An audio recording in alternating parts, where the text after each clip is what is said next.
14장 25절에서 31절까지 다 같이 찾으시고 한 절씩 교독합니다. 요한복음 14장 25절에서 31절 25절 말씀입니다. 내가 아직 너희와 함께 있어서 이 말을 너희에게 하였거니와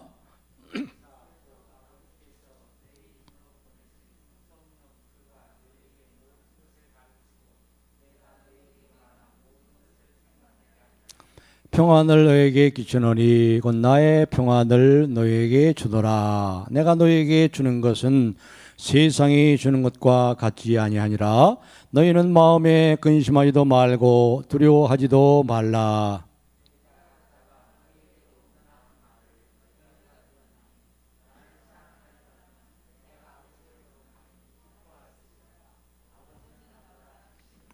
이제 일이 일어나기 전에 너희에게 말한 것은 이 일이 일어날 때에 너희를 믿게 하려 함이라.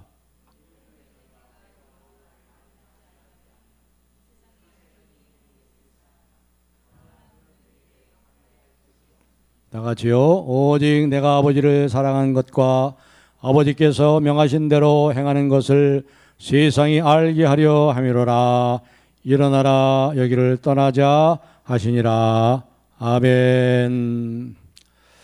오늘은 계속해서 이 말씀을 가지고 다른 보혜사 또 다른 보혜사 라는 제목으로 오늘 주시는 말씀을 생각하면서 다른 보혜사는 바로 성령을 말합니다. 성령께서 우리의 삶 가운데 우리 안에 계시는 성령님으로 인해서 역사하시고 행하시는 일들을 생각하면서 이 팬데믹 상황 속에서 또 폭염이 몰려오는 이러한 상황 속에서 참된 평안을 누리고 늘 그 성령 안에서 기쁨으로 충만한 삶 살고 또 그렇게 증언하는 삶이 되기를 바랍니다. 지난 시간 우리가 하나님 안에 있는 우리에 대해서 생각했어요. 우리 안에 계신 하나님, 하나님 안에 있는 내 안에 있는 하나님. 우리가 예수 믿고 가장 큰 축복이 뭐예요? 하나님을 얻은 겁니다. 하나님을 얻은 것. 사랑의 대상을 얻는 것이 가장 큰 축복이라고 그랬어요. 뭐 하나님으로부터 뭘 얻어내는 것이 아니에요. 그게 중요한 게 아니에요. 하나님을 얻은 겁니다. 사랑의 대상. 또 하나님도 우리를 얻었잖아요. 우리는 하나님을 얻고 사랑의 대상이신 하나님을 얻고 하나님께서는 내가 너를 사랑하노라. 사랑하는 대상을 얻으셔서 얼마나 기뻐하십니까? 목자 잃은 양이 한 마리 그 잃은 양을 찾으러 가서 하루 종일 찾다가 결국 찾아가지고 어떻게 했어요? 그 양을 어깨에 메고 기쁨으로 돌아왔죠. 기뻐가지고 돌아왔어요. 왜 기뻤어요? 양 고기 얻어먹을까 봐? 양 가죽을 얻게 돼서? 아니잖아요. 양을 얻었잖아요. 양을 찾았잖아요. 바로 우리 존재 자체가 하나님의 사랑의 대상이라는 것. 사랑의 대상을 얻는 것이야말로 가장 큰 축복이다. 사랑의 대상인 하나님을 통해서 뭘 얻어내는 것, 그 중요한 거 아니에요. 그건 다 하나님 아버지께서 다 하셔서 우리에게 필요할 대로 주시는 거예요. 그래서 오늘 우리가 지난 시간에 생각했지만 20절에 이렇게 20절을 우리 한번 다 같이 읽겠습니다. 20절. 그 날에는 내가 아버지 안에 너희가 내 안에 내가 너희 안에 있는 것을 너희가 알리라. 우리는 알잖아요.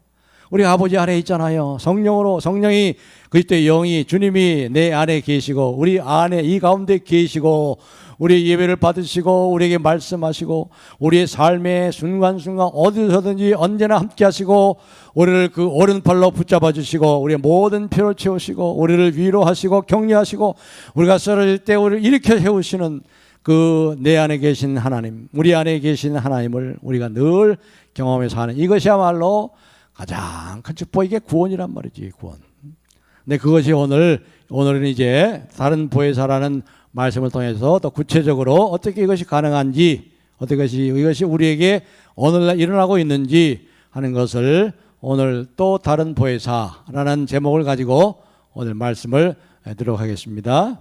예수님께서 이제 이 세상을 떠날 때가 됐죠. 그래서 예수님의 제자들에게 내가 너희를 이제 곧 떠나게 되는데, 예수님 내 제자들이 근심이 많았잖아요. 너희는 근심하지도 말고 두려워하지도 마라. 내 아버지 집에 거할 것이 많도다. 그렇게 얘기하시면서 계속해서 그들을 위로하고 격려하는 말씀을 계속 이 감람산에서 감람산 강화의 고별 설교의 가장 중요한 첫 번째 설교로 이들에게 말씀하는 거죠. 예수님이 이제 이 세상에 오셔서 하시는 가장 마지막 중요한 일, 가장 중요한 일. 예수님이 왜 이 세상에 오셨어요? 마귀를 멸하시려고 오셨잖아요. 마귀는 이 세상을 죽이고 멸망시키려고. 이 세상에 악과 고난과 질병이라는 몽둥이를 가지고 다스리고 말이죠. 죽음이라는 몽둥이를 가지고 다스려서 사람들을 불안에 떨게 하고 죽이고 멸망시키려고 하는 이러한 일을 멸하시기 위해서 우리 예수님께서 오셨다고 그랬어요. 그러니까 이 예수님께서 이제 그 사단 마귀하고 이제 결정적인 대결의 시간이 이제 곧 다가오고 있습니다. 다가오고 있는 거예요. 바로 십자가에서 이 일을 성취하시기 위해서. 이게 제일 처음에 성경 어디에 기록됐죠? 이걸 원시복음이라고 그러죠. 원시복음, 오리지널 가스펠. 뭐예요? 창세기 3장 15절이죠. 창세기 3장 15절 우리 다 같이 한번 읽어보겠습니다. 시작. 내가 너로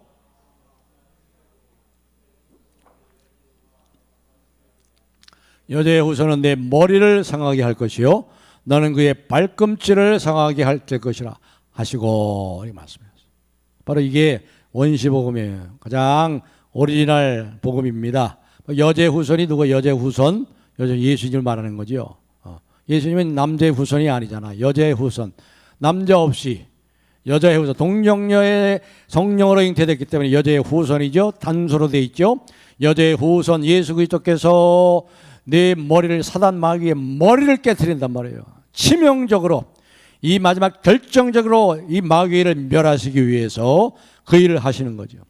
사단 마귀는 이제 여자의 후손의 팔꿈치를 상할 정도로 이 사단 마귀가 십자가에서 이제 결정적으로 치명상을 당했어요. 치명상을. 머리가 깨졌단 말이에요. 근데 이제 마지막 발악을 하고 있는 거죠. 이제 꼬랑지 보면 살아 있어가지고 여전히 사단의 권세 속임수를 가지고 세상을 속이고 말해 사람들을 속이고 그 지배력을 가지고 지금도 세상을 악과 고난과 질병이라는 몽둥이를 가지고 지금 이렇게 하기 때문에 이 사단의 일을 멸하시기 위해서 이 예수님께서 바로 십자가에서 최종적인 마지막 대결을 앞두고 있는 겁니다. 그래서 예수님께서 말씀하셨죠. 그 앞에도 말씀하셨잖아요. 12장 31절 우리 다 같이 한번 읽겠습니다. 12장 31절 시작.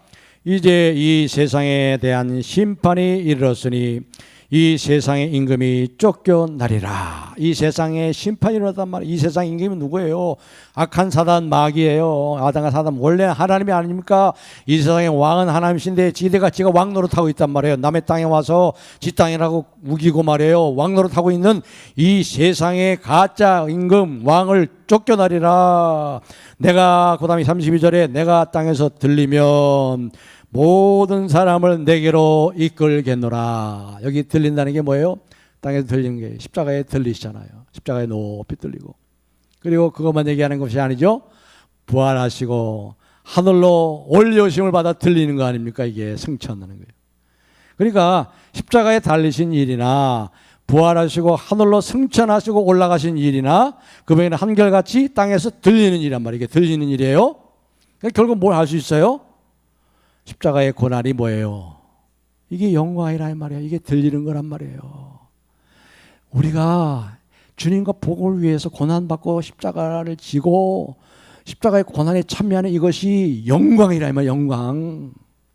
고난의 무게는 주님을 위해서 복음을 위해서 주님의 몸된 교회를 위해서 고난받는 것은 그 고난의 무게와 영광의 무게가 같단 말이에요. 같다. 비례한다는 거죠.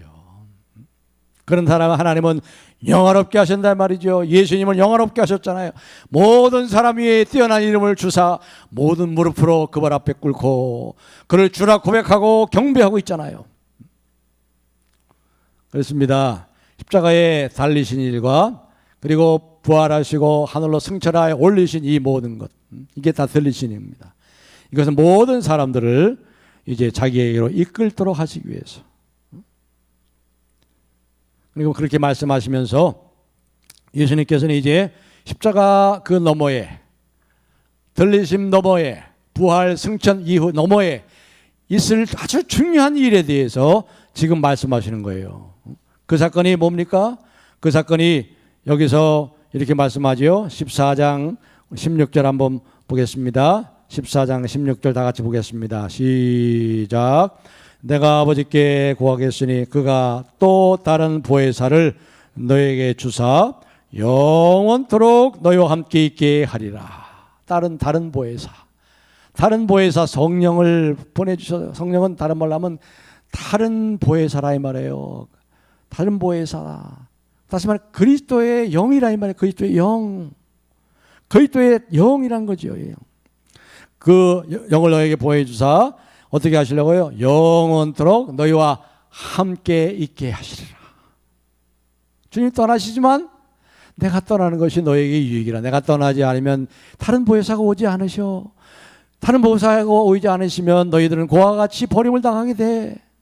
그러나 내가 떠나가는 것이 유익한 것은 내가 떠나가면 내 아버지께서 약속하신 대로 성령을, 다른 보혜사 성령을 보내실 텐데 이 성령이 오시면 영원토록 너희를 떠나지 아니하시고 너희와 함께 너희 안에, 내 안에, 너희 안에, 너희가 내 안에 거하게 될 것이다. 이렇게 말씀하고 있습니다. 29절에도 그렇게 말씀합니다. 29절 한번 읽겠습니다. 다 같이 시작. 이제 일이 일어나기 전에 너에게 말한 것은 일이 일어날 때 너희로 믿게 하려 함이라. 일이 일어날 때 믿게 하려고. 그렇겠구나. 바로 그 다른 보혜사를 보내신다고 그러는데 그 다른 보혜사가 오셨구나. 이제 하나님의 아들 예수 그리스도가 참으로 그렇게 말씀한 것이 이제 믿어지네. 바로 하나님의 아들 예수 그리스도시구나. 약속하신 대로 다 이루시는구나. 이게 다 믿어지는 거예요. 앞으로 십자가에 올림 받으시고 부활하시고 승천하셔서 올림 받으신 후에 이제 곧 있을 그 오순절 성령 강림이죠. 예수님이 40일 동안 부활하시고 40일 동안 제자들에게 나타나셨잖아요. 그리고 이제 승천하셨죠. 그들이 보는 가운데 500명이 보는 가운데 올라가셨어요. 올림 받고. 그리고 열흘 후에 예수님 승천 열흘 후에 성령이 그리스도의 영이 다른 보혜사가 오셨잖아요. 성령 강림. 그래서 오순절 50일 만에 예수님의 부활을 기점으로 해서 50일 만에 오신 거죠. 그렇기 때문에 여기서 바로 십자가의 그 부활, 죽으심과 부활과 올리우신 이 사건을 통해서 사단이 결정적으로 이제 파괴되고 멸망받은 거예요. 예수님의 제자들은 이제 그 자녀 세력들, 귀신들 소탕하는 거에 있었다. 그 노르만디 상륙작전을 통해서 2차 세계대전이 결정적인 승리한 거예요. D-Day라고 그러죠. 그걸 D-Day라고 그래요. 뭐가 남아서 이제 V-Day, 빅토리 데이가 남은 거예요. 다 이긴 거예요. 마지막 최종적인 이 나치 독일의 항복 선언만 남은 겁니다. 우리 주님이 재림하시는 날 완전히 이 사단마귀 귀신 쫄결까지 완전히 다 쓸어가지고 저 영원한 불못에 집어던지는 날, 그날까지 성령께서 오셔서, 그래서 성령께서 우리와 함께 하시고 앞으로 일어날 일들에 대해서 말씀하시고 인도하시고 함께 하시고 다른 보혜사로서 우리가 영원토록 함께 하시려고 주님께서 이 약속을 말씀을 하시는 거죠. 여기 보면은 이제 이 보혜사, 다른 보혜사라고 그랬는데 이 보혜사라는 말, 이게 참 번역하기 참 어려운 말이에요. 이 헬라 말로 파라클레토스라고 그러는데, 파라클레토스, 영어에서 파라클릿이란 그런데 이 말은 다양한 번역으로 나옵니다. 어떨 때는 이제 컴포터, 위로자, 위안자라도 번역이 되고요. 그다음에 대변자, 어드버킷, 대변자, 대변인, 변호자, 또 돕는 자, 헬퍼, 이렇게 영어로도 다양하게 번역이 되고 있습니다. 우리 한국말도 마찬가지예요. 한국말도 다양한 번역을 정하였습니다. 먼저 보혜사라고 그랬죠. 보혜사, 보살펴주고 은혜를 주시는 분, 보살필다 분, 은혜 해자. 그래서 보혜사, 보살펴주시고 우리를 지켜주시고 우리 은혜를 주시는 분, 또 은혜를 주셔서 우리를 지키시고 보살펴주시는 분, 이렇게 번역하고, 또 공동 번역에서는요 협조자 이렇게 도우시는 분 이렇게 번역을 했어요. 성령의 이름이 파라클레토스라는 것은 우리가 참 어렵고 힘든 상황에 있을 때 급히 달려와서 아주 정확한 시간에 달려와서 도와주시는 분이라 이 말이에요. 첫째 의미가. 예를 들어 가지고 베드로가 말이에요. 만일 주시면 나를 명하여서 물 위로 걸어오라 하소서. 그러니까 예수님이 오라 그랬잖아요. 그래서 베드로가 참 대단하죠. 믿음이. 하나님 예수님을 신뢰하고 말씀을 신뢰하고 그 배에서 바다로 뛰어내렸잖아요. 그래 걸었죠. 몇 발자국 걸었는데 그 풍랑을 보고 두려워가지고 빠져갈 때 그때 예수님이 오셔서 왜 의심하였느냐 하면서 그걸 건져주셨잖아요. 바로 이런 것이 이게 예수님이 바로 베드로의 파라클레토스라는 말이죠. 달려와가지고 아주 정확한 시간에 달려와서 도와주시는 분. 이게 바로 파라클레토스예요. 그렇습니다. 사랑하는 성도 여러분, 우리 성령님은요 우리의 삶 속에 늘 함께 계세요. 우리 안에 계세요. 우리 안에 계시고 우리 가운데 계세요. 그래서 그분은요 우리가 참으로 절실히 하나님의 도움을 필요할 때 아주 정확한 시간에 급히 달려오셔서 우리를 붙잡아 주세요. 길을 열어주시고요. 피할 길을 주시고 감당하게 해주신단 말이에요. 그런 분이란 말이에요. 저와 여러분은 얼마나 큰 축복과 보호 속에 살고 있습니까? 그걸 늘 기억하세요. 그걸. 그러니까 우리 안전 보장이 하나님의 손에 있는 거예요. 하나님의 손에. 얼마나 감사합니까? 감사하는 것밖에 없죠. 그런데 여기서 이 파라클레토스의 더 일반적인 중요한 의미는 뭐냐면 오늘 본문에서 얘기하는 것은 이제 어떤 피고가 말이에요. 법정에서 재판을 받을 때 그 사람 옆에서 피고인 옆에서 법률적으로 조언해주고 변호해주는 대언자, 변호사를 말하는 겁니다.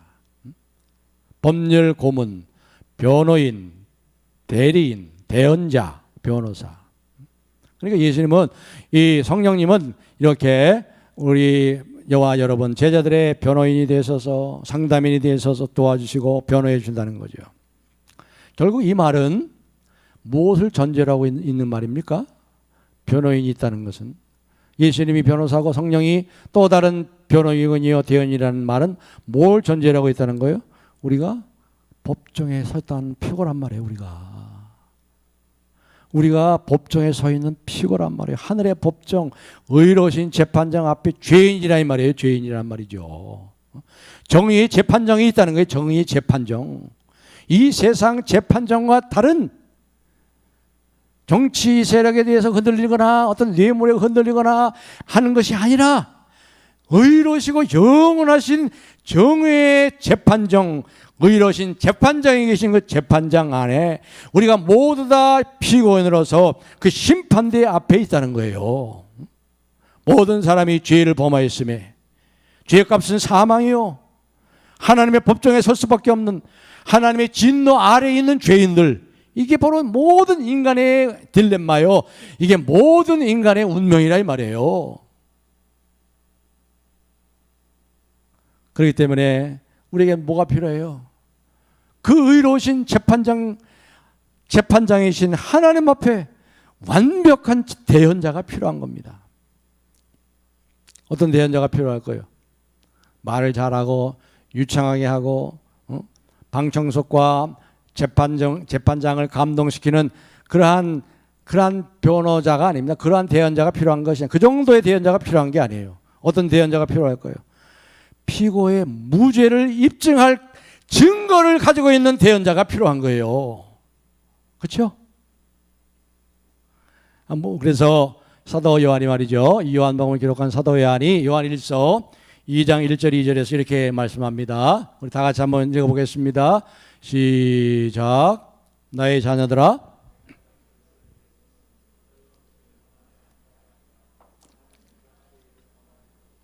아버지 앞에서 우리에게 대언자가 있으니 곧 의로우신 예수 그리스도시라. 그는 우리 죄를 위한 화목제물이니 우리만 위할 뿐 아니라 온 세상의 죄를 위하심이라. 그분이 화목제물이 되셔서 우리 위해 죽으셨어요. 그래서요, 이 의로우신 예수 그리스도가 우리의 변호사 대언자 파라클레토가 되셔가지고 하나님께 이렇게 얘기해요. 의로우신 재판장 앞에 존경하고 사랑하는 재판장님, 아버지, 저의 백성은 죄를 범했습니다. 법은 반드시 죄값을 물게 되어 있죠. 죄값은 사망이라고 하셨죠. 그러나 제가 그 죄값을 다 치렀습니다. 여기 나의 피가 있습니다. 여기 십자가에 죽음이 있습니다. 나의 피가 있습니다. 나의 죽음의 증거를 이 십자가를 보십시오. 십자가에서 제가 이 모든 죄의 형벌을 다 감당하지 않았습니까?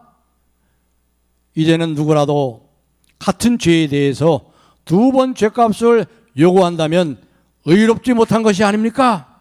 의로우신 재판장님, 사랑하는 아버지, 그러므로 저들을 위해서 자비를 제가 구하는 것이 아닙니다. 저는 정의를 요구합니다. 저들은 무죄입니다. 그렇죠. 하나님, 의로우신 하나님도 맞다. 그래요. 이게 바로 첫 번째 대언자 파라클로토스이신 예수님이 하시는 거예요. 그런데 여기 보니까 성령은 다른 보혜사라고 했어요. 다른 보혜사. 또 다른 보혜사. 그러니까 예수님이 첫 번째 대언자요, 첫 번째 파라클레토스라면 성령은 두 번째 파라클레토스라는 말이죠. 두 번째 대언자. 이게 성령께서 하시는 거예요. 그런데 여기서 중요한 차이를 여러분이 한번 생각해 보세요. 첫 번째 파라클레토스인 예수님이 하시는 일하고 두 번째 파라클레토스이신 성령님, 다른 보혜사이신 성령님이 하시는 일의 가장 근본적인 차이가 뭐가 있어요? 어떤 차이가 있을까요? 좀 잘 생각해 보세요. 무슨 차이가 있겠죠? 첫 번째 파라클레토스인 예수님께서는 우리를 위해서 하나님께 말씀합니다. 그런데 두 번째 파라클레토스인 다른 보혜사 성령님은 우리를 위해서 우리에게 말씀하시는 거예요. 이게 달라요. 예수님은 우리를 위해서 하나님에게 말씀하시고 성령님은 우리를 위해서 우리에게 말씀하시는 우리에게. 자, 26절을 한번 읽겠습니다. 26절 다 같이 시작. 보혜사 곧 아버지께서 내 이름으로 보내실 성령 그가 너희에게 모든 것을 가르치고 내가 너희에게 말한 모든 것을 생각나게 하리라. 우리에게 예수님이 가르치신 모든 것을 우리에게 생각나게 하시고 기억나게 하시고 가르치시고 우리가 힘들고 어려울 때 격려해 주는 말로 다가오시고 우리에게 가르쳐 주시고 힘이 모호한 것을 밝히 가르쳐 주시고 드러내시고 기억나게 하시고 생각나게 하신단 말이에요. 아주 정확한 시간에 필요한 때. 이게 바로 성령이 두 번째 파라클레토스이신 또 다른 보혜사가 하시는 거예요. 그렇습니다. 성령님께서 우리 생각나게 하세요. 필요할 때 꼭 필요한 말씀을 주세요. 이게 어느 것이 하나님의 길인가 하나님의 뜻인가 우리가 묻고 기다리면요 성령께서 마음속에서 생각나게 하셔서 그 필요한 말씀을 주세요. 두려워하지 마라. 내가 너의 길을 인도한다. 내가 너의 모든 필요를 채워줘. 걱정하지 마. 내가 너의 필요를 채워줄 거야. 이 위기 속에서 내가 너를 건져줘. 우리 하나님께서 말이죠. 성령을 통해서 그렇게 말씀하시고 실제로 성령을 통해서 그렇게 길을 열어주십니다. 우리를 위해서 우리에게 말씀하시고 우리에게 행하신단 말이에요. 이게 성령께서 하시는 중요한 역할이라는 거예요. 이게 예수님이 하시는 게 다른 거죠. 그래서 이제 성령이 하시는 것을 조명한다. 여기 조명하잖아요. 일루미네이션. 조명하는 걸 밝게 비춰주시는 거예요. 밝게 쫙 비춰주세요. 캄캄한 길에 빛을 쫙 비춰주시고 길을 인도해 주시고 캄캄할 때 소망의 빛을 환하게 열어주시고 걱정하지 마라. 내가 너와 함께한다. 내가 너의 모든 필요를 채울 거야. 내가 너를 건져. 이렇게 이 성령께서 지금 하시는 거예요. 지금 이 땅에서 우리의 삶 속에서 매 순간순간마다 매 순간순간 그래서 매 순간순간이 은혜요. 성령의 은혜라 이 말이에요. 성령의 은혜. 하나님의 은혜죠.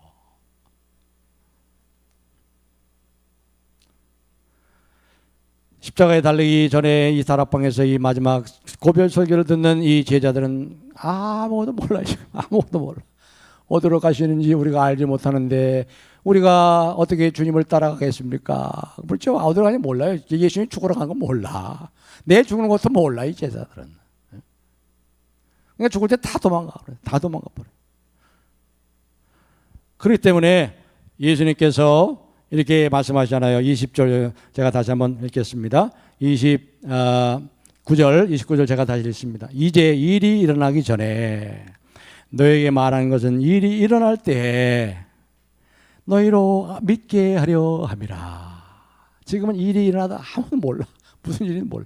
오병이어의 기적을 표적을 통해서도 그것을 몰라, 의미를 모르잖아요. 제대로. 우리는 다 알죠. 우리는 성령을 통해서 이 말씀을 통해서 분명히 알잖아요. 우리는 예수님 하늘로부터 내려온 생명의 떡이라 이 말이에요. 근데 저들은 왕 삼고 경제적인 대통령, 경제적인 메시아, 정치적인 메시아 이렇게 엉뚱하게 생각하고 있단 말이에요. 이것을 이제 깨닫게 하신다면 가르치시고 야, 진실로 예수님은 진실로 하나님의 아들이시구나. 이 보이는 세상이 세상의 왕이 아니시고 그 이 세상의 왕일 뿐만 아니라 보이지 않는 영원한 하나님 나라의 왕이시구나. 그 나라를 이 땅에 가져오시기 위해 그분은 참으로 메시아여 하나님의 아들이시구나. 비로소 깨닫고 믿게 되잖아요. 하나님의 깊고 심오한 진리를 가르치시고 지금 가르쳐도 몰라요. 성령께 오셔서 하나님의 깊은 것까지도 다 통달하시는 성령께서 오셔서 우리가 하나님의 깊은 것을 깨달아 가고 있지 않습니까? 이게 성령이 하시는 거죠.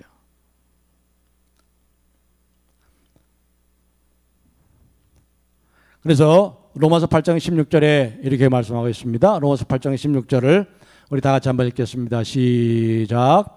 성령이 친히 우리의 영과 더불어 우리가 하나님의 자녀인 것을 증언하시나니.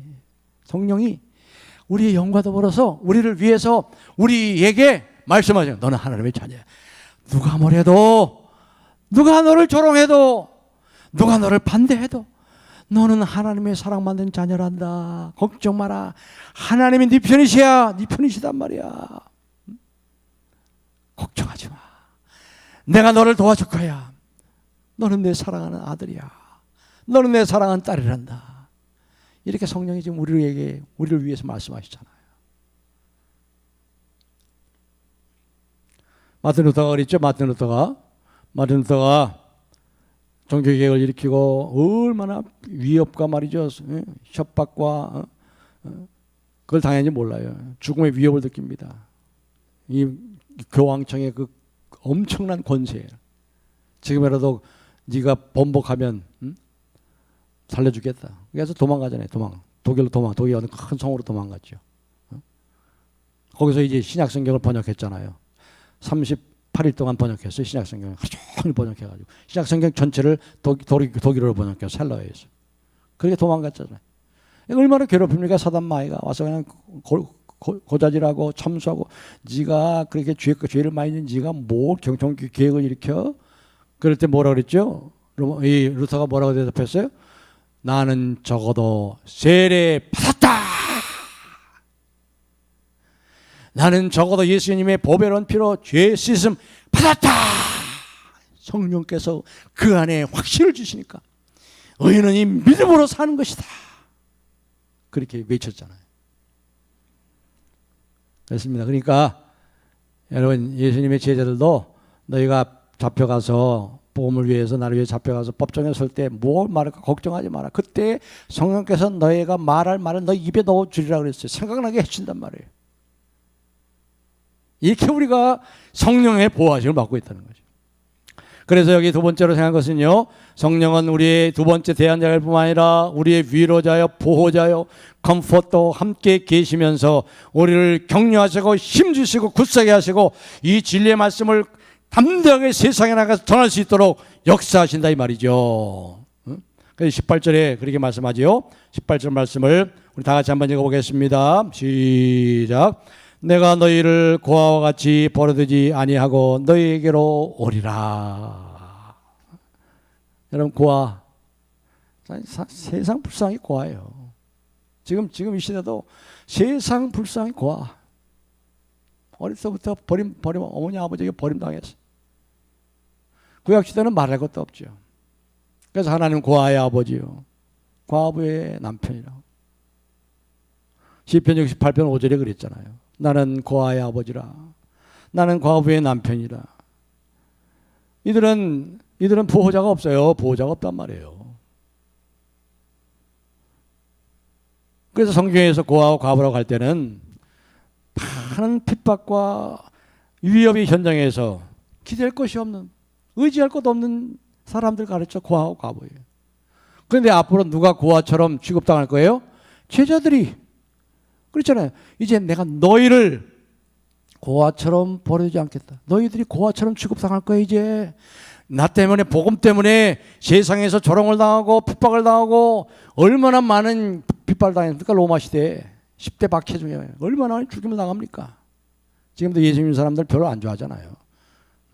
우리가 잘못해서도 그런 것도 있지만 원래 예수 믿는 사람이 이 세상에 안 좋아합니다. 그렇기 때문에 이 고아와 과부들은 호소할 건 하나님께밖에 없어. 하나님에게. 예수님께서 말씀하시면 내가 너희를, 고아와 같은 너희들이 고아처럼 취급당할 때가 올 텐데 그때 내가 너희를 고아처럼 내버리지 않아. 그렇게 말씀하는 거죠. 예수님께서는 이제 이 제자들이 받을 박해, 이 제자들이 복음과 주님을 위해서 환난을 직면할 것을 다 미리 보시는 거예요. 이제 네가 당할 일들을 너희가 알리라. 아까도 29절에 얘기했죠. 이제 일이 일어나기 전에, 이제 앞으로 일이 일어나기 전에 박해와 너희들이 나와 복음을 위해서 박해를 받고 핍박을 받는 이 일이 일어나기 전에 너에게 말한 것은 이 일이 일어날 때에 너희로 믿게 하려 함이라. 확신과 담대함을 주기 위해서. 여기 복음이 있는 거예요. 희소식이 있는 겁니다. 기쁜 소식입니다. 우리 안에 계시는 예수님이 현존하시는 거예요. 함께 임재하시는 것입니다. 영원토록 함께 계십니다. 예수님이 계속해서 우리에게 오시고 계시는 것은, 예수님이 살아있을 육체로 오실 때는 안 되잖아요. 육체로 갈릴리에 계시면 어떻게 베들레헴에 와? 못 오잖아요. 육체로 갈릴리에 계면 그 시간 거기 갈릴리에만 있지 어떻게 베들레헴에 올 수 있어요? 어떻게 예루살렘에 올 수 있어요? 이 세상에 육체를 입고 사시는 동안에는 공간과 시간의 제약을 받을 수밖에 없지요. 그러나 이제는 뭐예요? 떠나셔서 그때 영을 보내주시면 성령은 온 땅에 충만합니다. 환경과 조건에 상관없이 언제나 그분과 교제하고 그분이 우리 안에 계세요. 우리가 그분을 박대하고 그분을 손님처럼 취급해도 우리 안에 계시고 근심하고 탄식할지언정 떠나지는 않는다 말이죠. 그래서 내가 너희를 고아처럼 외롭게 쓸쓸하게 너희 혼자 남겨주지 않을 거야. 성령께서는 우리에게 하나님 아버지께서 우리를 사랑하신다는 것을 말씀해 주세요. 우리의 영원한 행복은 보장되어 있다. 너희 영원한 행복은 보장되어 있어. 걱정하지 마. 하나님의 사랑에서 그걸 누가 무엇이 끊겠니? 장래이나 천사들이나 하늘에 있는 것에 땅에 있는 것이나 그 어떤 것도, 죽음조차도 어떤 중독도 그리스도 예수 안에 있는 하나님의 사랑에서 우리를 끊을 수 없으리라 하고 우리를 위해서 우리에게 말씀하고 계시잖아요. 지금도. 그러면서 이제 여기서 결정적으로 우리 예수님께서는 가장 중요한 말씀 우리에게 해주십니다. 27절 다 같이 읽읍시다. 27절 시작. 평안을 너희에게 끼치노니 곧 나의 평안을 너희에게 주노라. 내가 너희에게 주는 것은 세상이 주는 것과 같지 아니하니라. 너희는 마음에 근심하지도 말고 두려워하지도 말라. 여기서 많이 들어본 거 아니에요? 너희는 마음에 근심하지도 말고 두려워하지도 말라. 어디서 들어봤어요? 처음에 예수님 고별 설교할 때 첫 마디가 14장 1절에 너희는 마음에 근심하지 말라. 하나님을 믿으니 나를 믿으라. 여기서도 27절에서도 그랬잖아요. 너희는 마음에 근심하지 말고 두려워하지도 말라.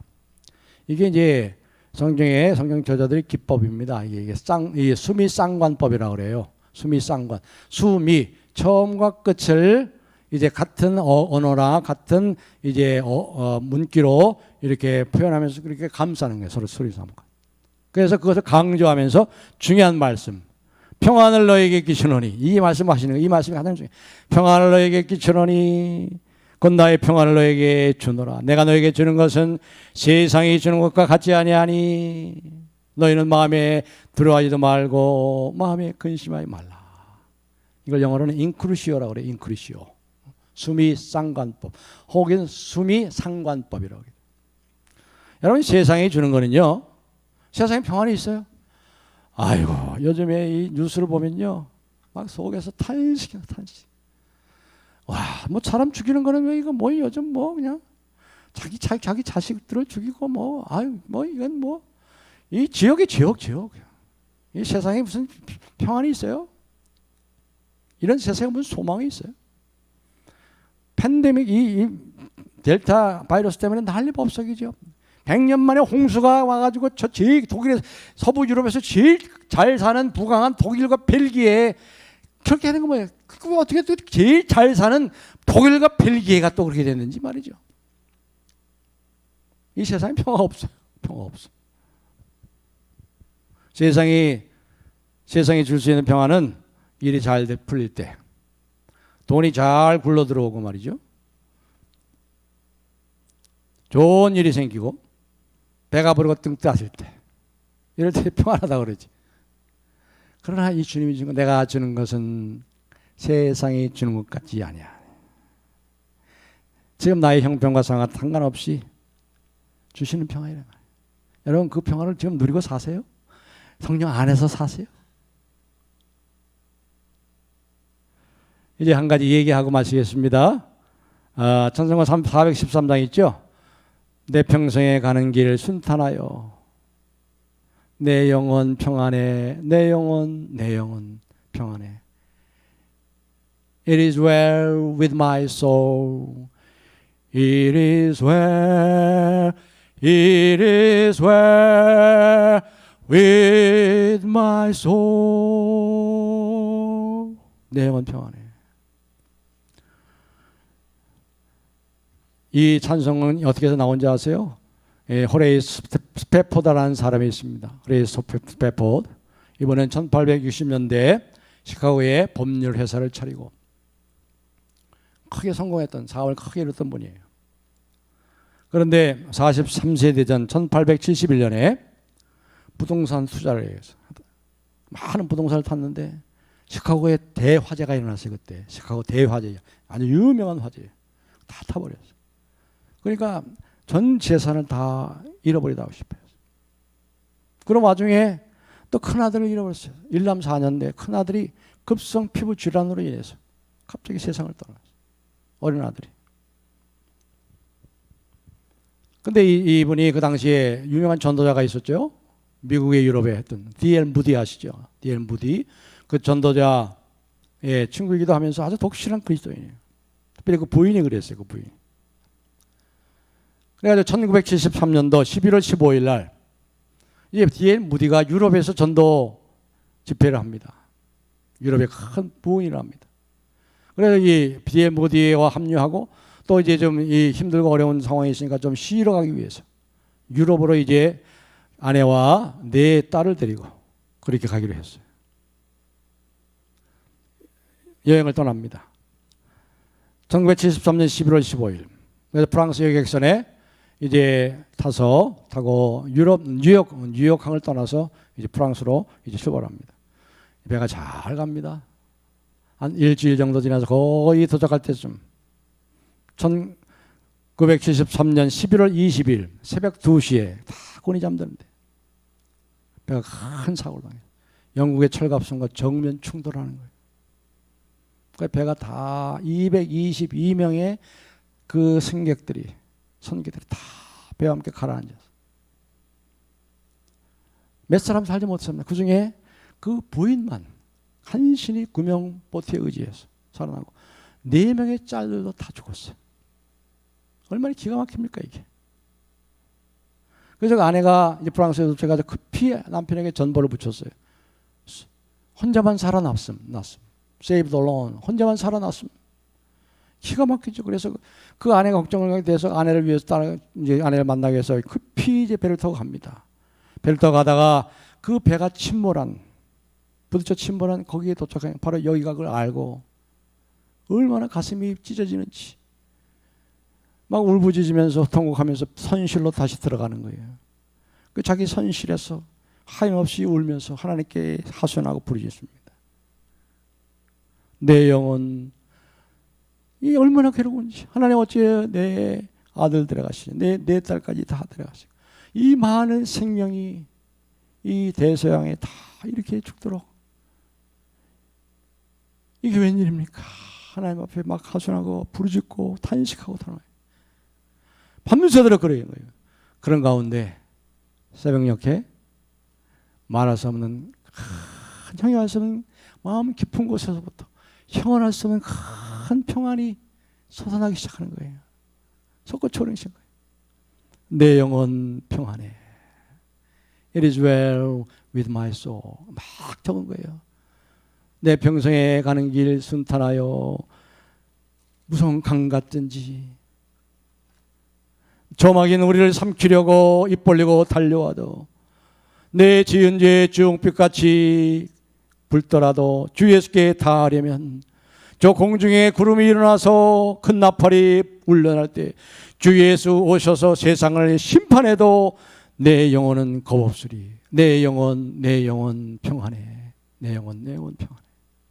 이 찬송이 이때 쓴 거예요. 그리고 이 작사를 바로 D.L. 무디 거기 전도자 중에 음악 전도자가 있었어요. 작곡을 한 거예요.